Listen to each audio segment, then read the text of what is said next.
Hello friends, this is Nupur Mishra. Quick learning team में आपका स्वागत है। और आज हम पढ़ेंगे इतिहास का पार्ट 8 और इसमें हम पढ़ेंगे महाजनपदों का उद्भव। और उसमें भी हम मेन फोकस करेंगे मगध जनपद में, क्योंकि वही एक ऐसा जनपद था जो सबसे ज़्यादा शक्तिशाली था और अपनी चरम सीमा तक अपने साम्राज्य को उसने बढ़ाया। तो इसका उत्कर्ष हम पढ़ेंगे। आइए शुरू करते हैं। सबसे पहले हम बात करते हैं जन की। जन मतलब लोगों से है, लोगों के समूह से है। और वही लोग जब उन्होंने खेती करना शुरू किया, कुछ व्यापार करना शुरू किया, तो उनको हम जनपद नाम से जानने लगे। और यही जनपद जब और भी शक्तिशाली हुए और अपने साम्राज्य को उन्होंने बढ़ाया, शक्तिशाली साम्राज्य बनाया, तो वही जनपद जो थे महाजनपदों में बढ़ गए।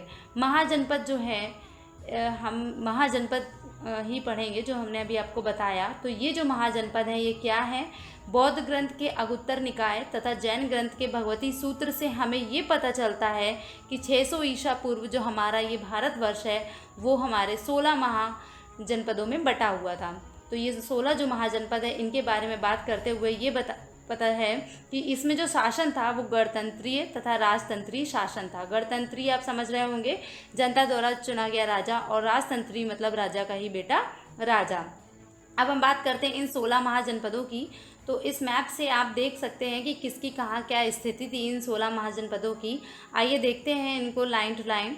जैसे अंग और मगध, ये दो महाजनपद थे। अंग की राजधानी चंपा और मगध की थी गिरिव्रज और राजगृह। वही गिरिव्रज ही जो है राजगृह के नाम से बाद में जाना गया।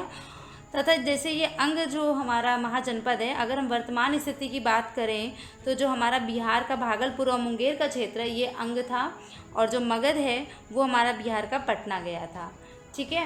वज्जी की राजधानी वैशाली, और वत्स की कौशाम्बी आप समझ रहे होंगे, इलाहाबाद के आसपास की बात हो रही है। फिर बात करते हैं अवंती, जिसकी राजधानी उज्जैन। चेदी शक्तिमती, इसकी राजधानी कंबोज। गांधार तक्षशिला जो कि हमारा पाकिस्तान में पड़ता है। काशी, जिसकी राजधानी वाराणसी है। पांचाल जो है उसकी दो राजधानी थी, अहिछत्र और कामपिल्य। जो उत्तरी पांचाल का क्षेत्र था तो उसकी जो उत्तरी राजधानी है वो अहिछत्र, और जो दक्षिणी थी वो कामपिल्य थी। अगर हम अभी की बात करें तो जो बरेली है हमारा वो अहिछत्र था, और जो हमारा फर्रुखाबाद है यूपी का वो कामपिल्य था। ऐसे ही कुछ महाजनपद और हैं, जैसे मल, मत्स्य, कोसल, अश्मक, कुरु। ये इनकी स्थिति आप इस मैप में देखते रहिए कि कौन किस दिशा में था। और सूरसेन, जिसकी राजधानी मथुरा थी। तो ये रहे हमारे 16 महाजनपद, जिनकी स्थिति आपको समझ में आ रहा होगा कि कहाँ उत्तर में है, कौन दक्षिण में है, और इनकी राजधानी भी दी हुई है। अब हम कुछ इंपॉर्टेंट पॉइंट्स की तरफ बढ़ते हैं जो हमेशा पूछे जाते हैं महाजनपदों से रिलेटेड। तो सबसे शक्तिशाली महाजनपद की अगर हम बात करें तो कौन कौन से थे?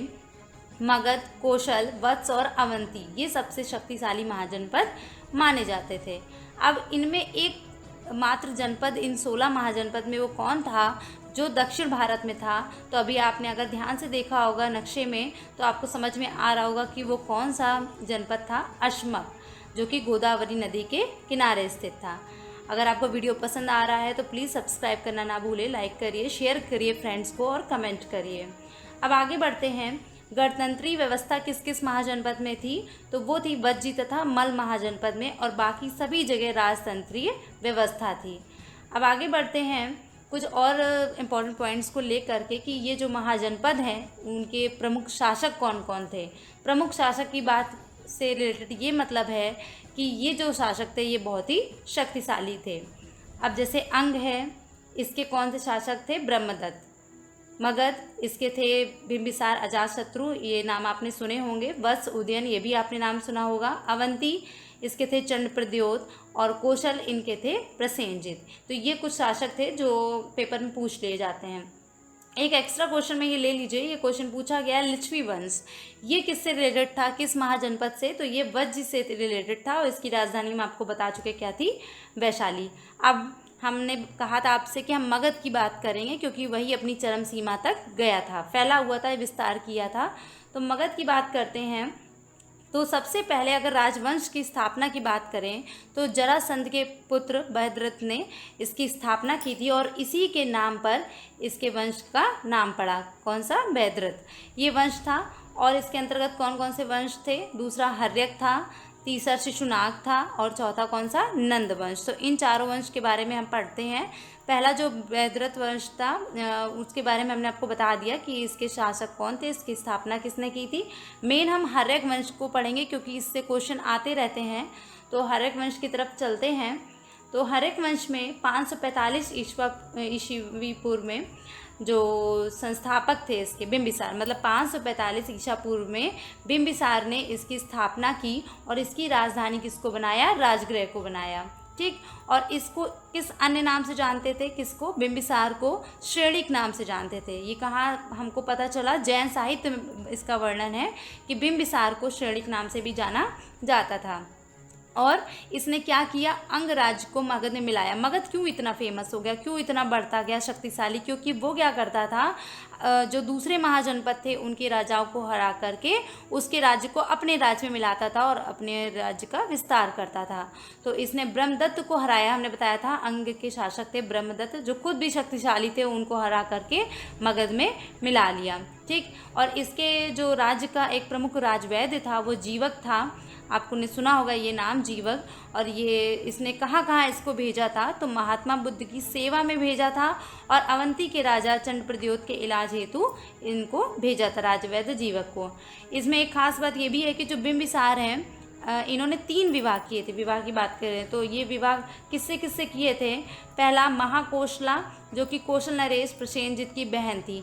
अब ये विवाह करने का क्या मतलब था, या फिर तो ये अपने राज्य को विस्तार करने के लिए ये विवाह करते थे।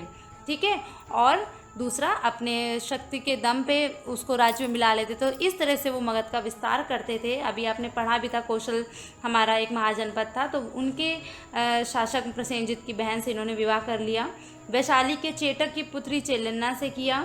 मध्य देश की राजकुमारी क्षेमा से किया। तो इन्होंने 3 विवाह किए। अब बात करते हैं इनके पुत्र की, अजातशत्रु की। उसने अपने बिंबिसार जो पिता थे उनकी हत्या कर दी। आपने सुना होगा कि इसीलिए इन्हें पितृहंता कहते हैं, आगे बताएंगे। तो 493 ईसा पूर्व में इन्होंने अपने पिता की हत्या कर दी और ये मगध के शासक बन गए। ठीक, इनका अन्य नाम क्या था, कुड़िक नाम है और इसे पितृहंता कहा गया, हमने आपको बताया। इसने राजधानी क्या, उसको राजगृह ही रखा।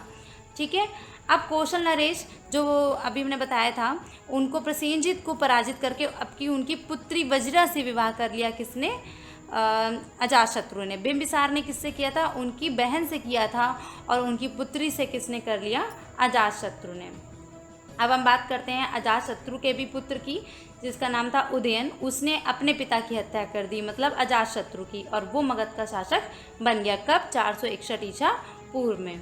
ठीक, अभी उसने अपनी नई राजधानी बना ली, कौन सी, पाटलिपुत्र। ठीक, ये किस्से में पता चला, गार्गी पुराण और वायु पुराण के अनुसार पता चला कि इसने अपनी नई राजधानी पाटलिपुत्र बनाई। और अंतिम शासक जो था हर्यक वंश का, वो नाग दशक था। ठीक, और इस नाग दशक के जो अमात्य शिशुनाग थे उसने इसकी हत्या कर दी। कब, 412 ईसा पूर्व में। तो शिशुनाग वंश की स्थापना किसने की, शिशुनाग ने की 412 ईसा पूर्व में। और इसने अपनी राजधानी पाटलिपुत्र से कहाँ स्थानांतरित कर दी, वैशाली में। शिशुनाग का जो पुत्र था वो कालाशोक था। और कालाशोक जो था, आपने पढ़ा होगा कि इसके शासनकाल में द्वितीय बौद्ध संगीति हुई थी। आप हमारा वीडियो बौद्ध धर्म से जो रिलेटेड है वो आई बटन पर क्लिक करके देख सकते हैं। और कालाशोक जो है उसने अपनी राजधानी वैशाली से पाटलिपुत्र स्थानांतरित कर दी। और शिशुनाग वंश का जो अंतिम शासक था वो कौन था, नंदीवर्धन था। नंदीवर्धन का अंत किसने किया, महापद्मनंद ने। महापद्मनंद द्वारा इसका अंत हुआ और इसने नंद वंश की स्थापना कर दी, जो कि एक शूद्र शासक था। इसे किस अन्य नामों से जाना जाता है, एक राट, एक छत्र, सर्वछत्रांतक, द परशुराम का दूसरा अवतार, इसे पुराणों में कहा गया है। इनके और भी पुत्र थे, जिसमें से एक घनानंद था जो कि बहुत ही शक्तिशाली था और बहुत ही चतुर था, और नंद वंश का यही अंतिम शासक था। ये सिकंदर के समकालीन था। ग्रीक लेखकों द्वारा घनानंद को अग्रमीज एवं जैंद्रमीज की संज्ञा दी गई है। अब हम बात करते हैं विदेशी आक्रमण का भारत पर, जो पहले हुए यूनानी और ईरानी आक्रमण। यूनानी जैसे कि सिकंदर और ईरानी जैसे डेरियस। अंतिम शासक जो नंदवंश का हमारा घनानंद था, उसका वध किसने किया, चंद्रगुप्त मौर्य ने किया अपने गुरु चाणक्य की सहायता से, और फिर मौर्य वंश की नींव रखी। मौर्य वंश को पढ़ने के लिए आप हमारे अगले वीडियो का इंतज़ार कीजिए। तब तक लाइक करिए, कमेंट करिए, सब्सक्राइब करिए हमारा चैनल। आई होप हमारा वीडियो आपको पसंद आया होगा। Thank you. Keep learning, keep watching.